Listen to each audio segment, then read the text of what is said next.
Hello everyone. Previous class में हमने पढ़ा था कि जो हीमोफीलिया है और जो वर्णांधता है यानी कलर ब्लाइंडनेस वो किस टाइप से होती है और वो उसकी हेरिडिटी और उसके इनहेरिटेंस के बारे में भी पढ़ा था कि किस प्रकार वो one generation to other generation transmitted होती है।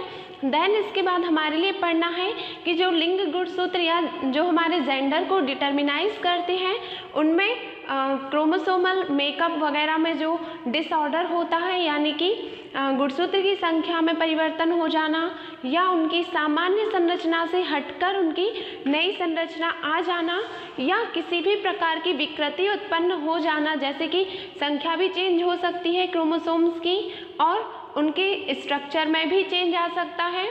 ऐसा हो सकता है कि किसी में एन्यूप्लॉइडी आ जाए और किसी में डिप्लॉइडी आ जाए। तो जो लिंग गुणसूत्र में संरचनात्मक या संख्यात्मक परिवर्तन के कारण जो भी विकृतियां उत्पन्न होती हैं या जो भी विकार डिसऑर्डर आते हैं उन्हें हम जेंडर से रिलेटेड डिसऑर्डर कहते हैं। आज का जो हमें टॉपिक पढ़ना है वो ये है कि मनुष्य में होने वाले आनुवांशिक विकार यानी कि जेनेटिक डिसऑर्डर इन ह्यूमन। तो जेनेटिक डिसऑर्डर इन ह्यूमन में हमारे लिए यही देखना है कि कौन कौन सी बीमारियां किन क्रोमोसोम्स में गड़बड़ी के कारण हो रही हैं। लेकिन इसके पहले जो कुछ बेसिक है जो समझना बहुत ही ज़्यादा ज़रूरी है, क्योंकि यदि हम वो नहीं समझेंगे तो हमारे लिए ये सारी जो बीमारियां हैं वो समझ में नहीं आएंगी। तो सबसे पहले हम समझेंगे कि जो ह्यूमन है इसमें 46 क्रोमोसोम्स होते हैं और ये 46 क्रोमोसोम्स 23 पेयर्स में डिवाइड रहते हैं, यानी एक पेयर्स में 2 क्रोमोसोम रहेंगे तो 23 into 2 is equal to 46 chromosome. और इसी प्रकार से जो एक क्रोमोसोम्स का सेट होता है इसे हम क्रोमोसोम्स का सेट कहते हैं। जो ह्यूमन का क्रोमोसोम सेट है उसमें 23 पेयर्स होते हैं और इन 23 पेयर्स में 2-2 क्रोमोसोम पाए जाते हैं। तो 23 पेयर्स और इनमें ये इस प्रकार से सेट पाए जाते हैं।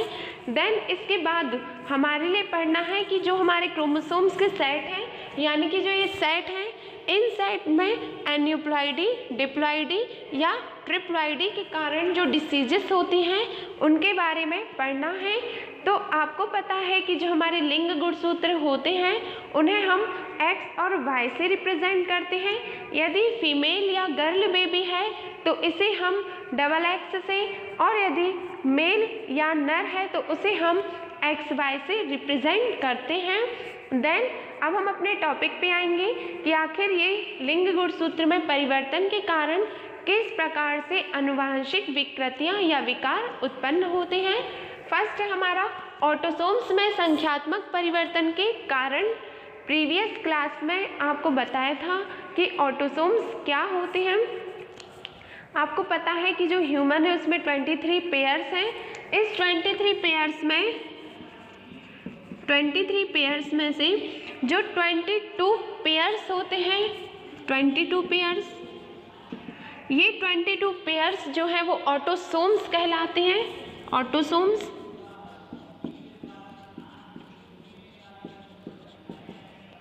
और एक जो 23 में से 22 बचा 1 पेयर।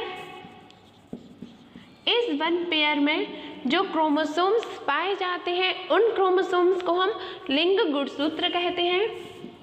लिंग गुणसूत्र। और यहाँ पे अभी भी हम देखें तो 22 + 1 इज इक्वल टू 23 हो गया। और 23 को यदि हम, ये हमारे हैप्लॉइड कहलाती है अगुणित संख्या, इसे हम डिप्लॉइड करना चाहें तो 23 इंटू 2 इज इक्वल टू 46, ये डिप्लॉइड हो गया।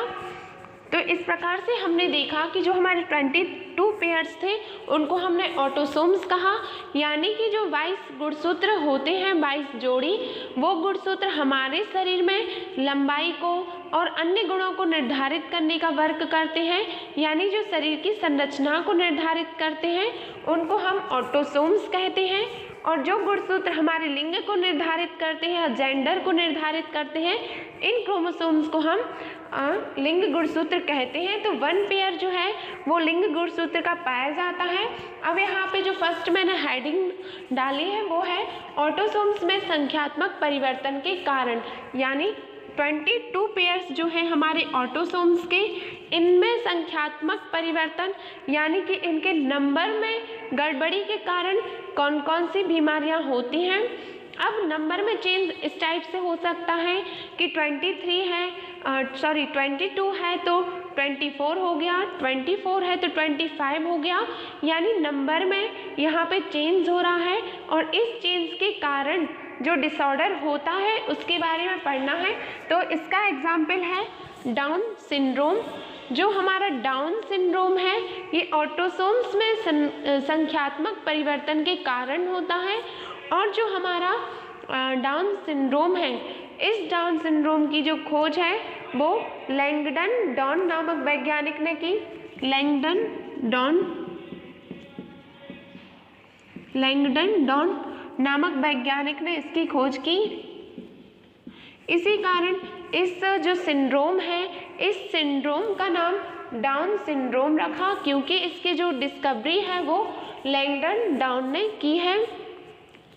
अब इसके बाद इस डिसीजेस में क्या होता है, तो जो डाउन सिंड्रोम है उसमें ये जो स्पेशली फीमेल्स में होता है और ये जो है वो 21 ट्राइसोमी यानी कि जो हमारा 21वें नंबर का क्रोमोसोम्स होता है या 21वें नंबर का जो जोड़ा होता है गुणसूत्र का, उस 21वें जोड़े में एन्यूप्लॉइडी या ट्राइसोमी के कारण होता है, ट्राइसोमी।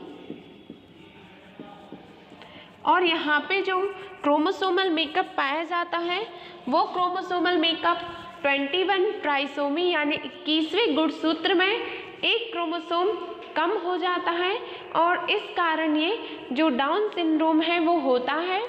और जो डाउन सिंड्रोम है उससे प्रभावित या जो उससे ग्रसित मनुष्य होते हैं उनमें शरीर का कद जो रहता है यानी कि हाइट रहता है बहुत ही कम रहती है और जो फेस है वो बहुत ही बड़ा होता है और माथा बहुत चौड़ा और जो नोज़ होती है वो उसकी जो ब्रीथ है वो भी बहुत ही ज़्यादा होती है।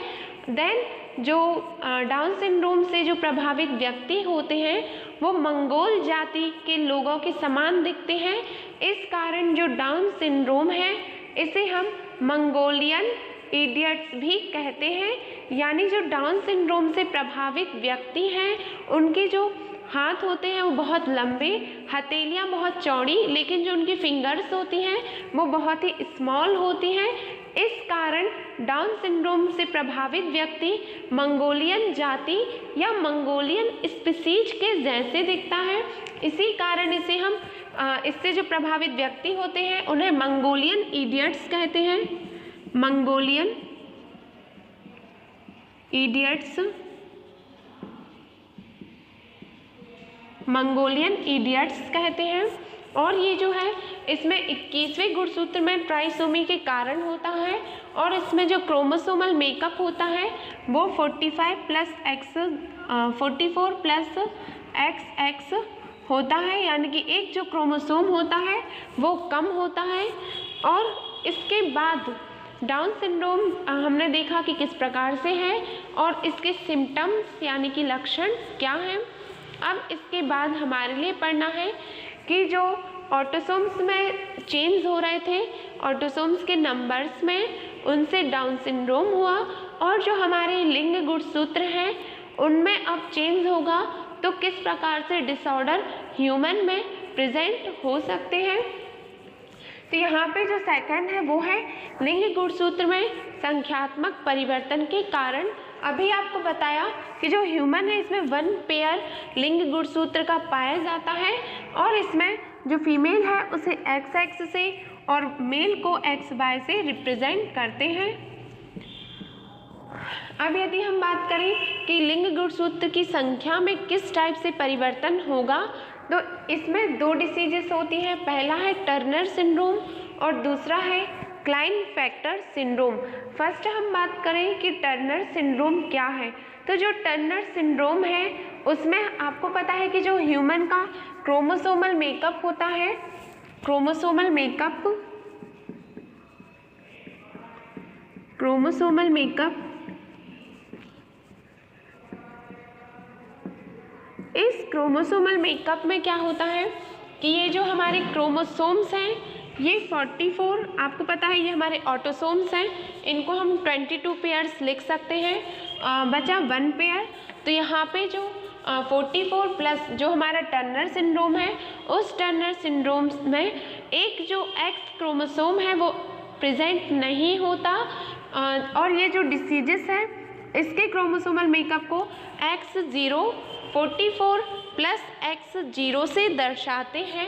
यहाँ पे जो टर्नर सिंड्रोम है वो फीमेल्स में होता है, और फीमेल में आपको पता है 2 X क्रोमोसोम होते हैं, लेकिन टर्नर सिंड्रोम में एक लिंग गुणसूत्र कम हो जाता है, और इस कारण यहाँ पे एक X गुणसूत्र हट जाता है, और यहाँ पे जो 44 हमारे ऑटोसोम्स रहेंगे, और यहाँ पे ये एक क्रोमोसोम X वाला हट गया, तो यहाँ का जो क्रोमोसोमल मेकअप है वो 44 प्लस X0, या इसे हम 2A प्लस X0 लिख सकते हैं। यानी जब फीमेल में 2 क्रोमोसोम होने चाहिए थे X वाले, तो उनमें से सिर्फ एक ही X क्रोमोसोम है, दूसरा प्रेजेंट नहीं है। इस कारण जो विकृति होती है, उस विकृति से जो फीमेल है वो स्टेराइल होती है, यानी कि बंध्य होती है, और बंध्यता के कारण उसमें जनन करने की, रिप्रोडक्शन करने की क्षमता नहीं होती। और यहाँ पे जो फीमेल रहेगी उसका जो अंडाशय है या जो ओवरी है वो अल्प विकसित रहेगी, और जो उसका कद है वो छोटा रहेगा, और उसमें जनन करने की क्षमता